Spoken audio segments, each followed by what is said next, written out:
இயேசு கிறிஸ்துவும் நானும். இந்த வேத வசனம் மத்தேயு 7:14. இறைவுகளின்படி செய்கிறவன் எவனோ அவனை கண்மலையின் மேல் தன் வீட்டை கட்டின புத்தியுள்ள மனுஷனுக்கு ஒப்பிடுவேன். அன்பான சகோதர சகோதரிகளே, ஆண்டவர் மலைப்பிரசங்கத்திலே சொல்கின்றார், என் வசனத்தின்படி செய்கிறவனே அவருடைய ராஜ்யத்திலே பிரவேசிப்பான். பரலோகத்திற்கு என் பிதாவின் சித்தத்தின்படி செய்கிறவனே பரலோக ராஜ்யத்தில் பிரவேசிப்பானே அல்லாமல் என்னை நோக்கி கர்த்தாவே கர்த்தாவே என்று சொல்லுகிறவன் அதில் பிரவேசிப்பதில்லை. அநேக கள்ள தீர்க்கதரிசிகள் வருவார்கள், உங்களுடைய நாமத்தினாலே பிசாசுகளை துரத்தினோம் என்று சொல்லுவார்கள்.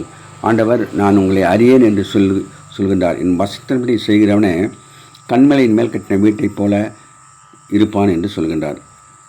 பெருமழை வந்தாலும் காற்று அடித்தாலும் அது நிலையாக நிற்கும். ஆனால் என் வார்த்தை கேட்காதவன் மணலின் மேல் கட்டின வீட்டிற்கு ஒப்பாயிருப்பான் என்று சொல்கின்றார்.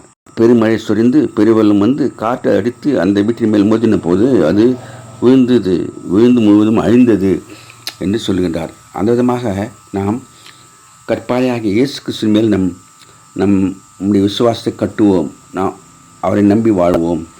கண்மலையாக கிறிஸ்துவின் மீது அஸ்திபாரம் போடப்பட்டால் நாம் அசைக்கப்படுவதில்லை. Have a blessed day. God bless you.